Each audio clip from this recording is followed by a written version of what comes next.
Hello, welcome back to the channel.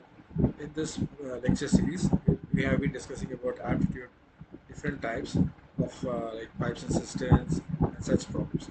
Now we will discuss about a classic one called time and work. So to be exact, it is men, time and work.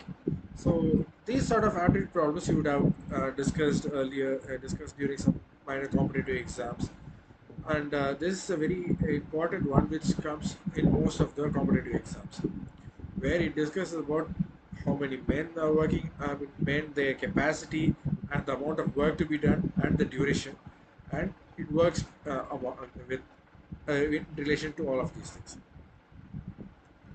So this is also called as chain rule. So in this there are two things. The first thing is called direct proportion. So any two quantities that are said to be directly proportional, if they are directly proportional, then if one quantity increases, the other quantity also increases, and it can be vice versa as well. So these sort of things will be called direct proportion. Can you give an example for that? So one example as stated here is, if cost is directly proportional to the number of objects, if the cost increases, the number of objects also increases, and it's the vice versa also. So work done is directly proportional to the number of working men. So if men increases, the work done will also increase. If the work done needs to be increased, then the number of men should be increased, or the hours will be increased. That's a different thing. So we'll just look at these two concepts. If we look at these two concepts only, like number of men and work done, then these two are proportional, as similar to what we explained, what I explained earlier with respect to cost and number of objects.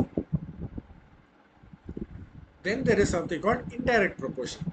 Indirect proportion is nothing but if there are two quantities that are indirectly proportional to each other, then if one quantity increases, the other quantity decreases. It is the opposite of the previous quantity. So if this quantity increases, this quantity will increase. Say for example, A increases, B decreases. If B increases, A will decrease. So that's the relation between these two. It is called indirect proportion. Say for example, if speed of car increases, then the time required to cover the distance decreases. Okay, we'll take a different example. Okay, so if you want to use your bike to ride it faster, or ride it with higher speeds, your mileage comes down. If you want to have a very high mileage or better mileage, then your speed, our average speed that you use, that you ride on your bike, must be less. So it is vice versa. Another example stated here is, time taken to finish work increases, then the number of men decreases. So if the time taken is higher, the number of men will be lesser. The required will be lesser. If the number of men are higher, so if many men join together, the amount of time required to complete that work will drastically decrease based on the proportional amount of people who are joining it.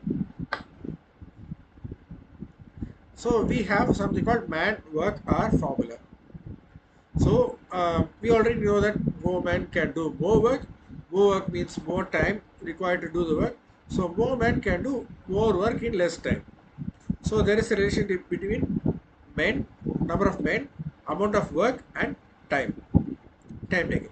So what we'll do is we'll give them a relation.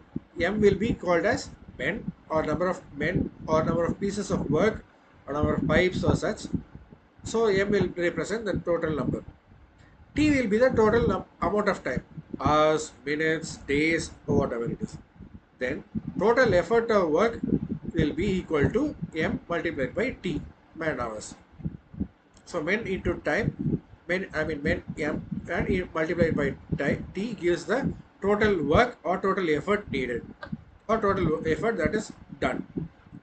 So rate of work multiplied by time gives the work done, work that is done. So typically what we should do is, when we get these sort of problems, what should we do is, if the problem should be like, if A can do a piece of work in D days. So what we should do is, to find out A's 1 day's work, A's proportion of 1 day's work will be 1 by D portion. So part of work done by A for T days will be, so it is for 1 day it is 1 by D. For T days it is T multiplied by 1 by D, that is T by D. If A's 1 day's work is 1 by D, then A can finish the work in D days.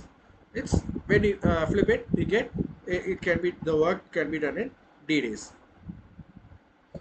Then part of work done by A for T days is T by D, which we discussed earlier.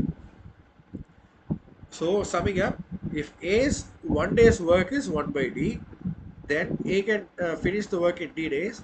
So we put all of these together and make it as a formula. M D H divided by W equal to a constant. So M is number of men, D is the number of days, H is the hours, and W is the amount of work.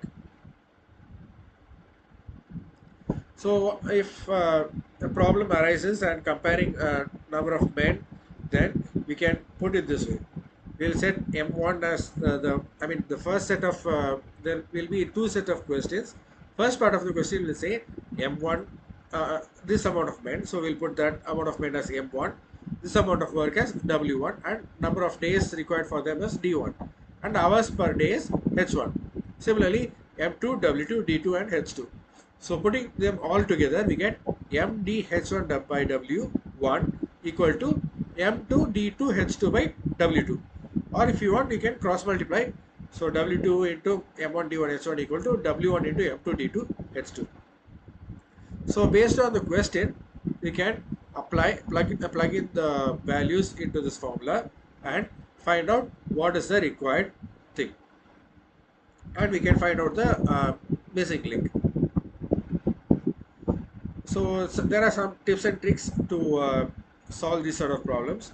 So the first one is, like, if A can do a piece of work in X days and B can do a piece of work in Y days, then both of them working together will do the same work in.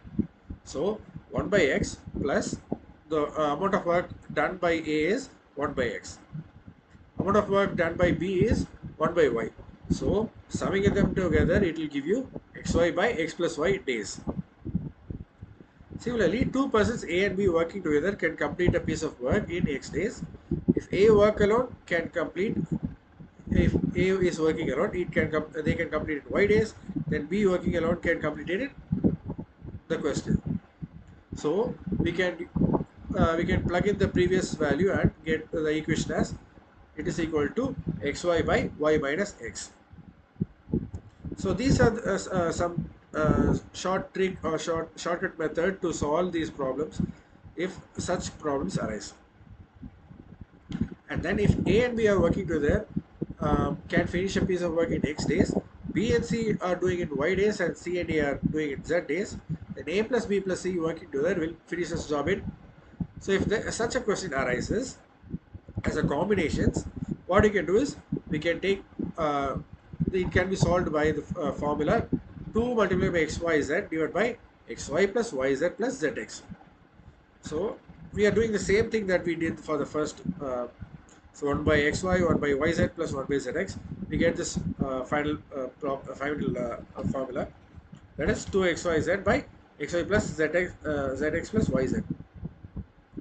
Similarly, if A is working alone, takes more than like A and B, and B working alone takes B days more than A and B, then number of days taken by A and B working together to finish the job is root of A multiplied by B. So I have given you a set of questions. Just pause the video, try to apply the tips and tricks or the shortcuts that I have given earlier. So use that and try to solve these questions, and try to solve these and comment down in the comment section the answers for each question and how you solve each question.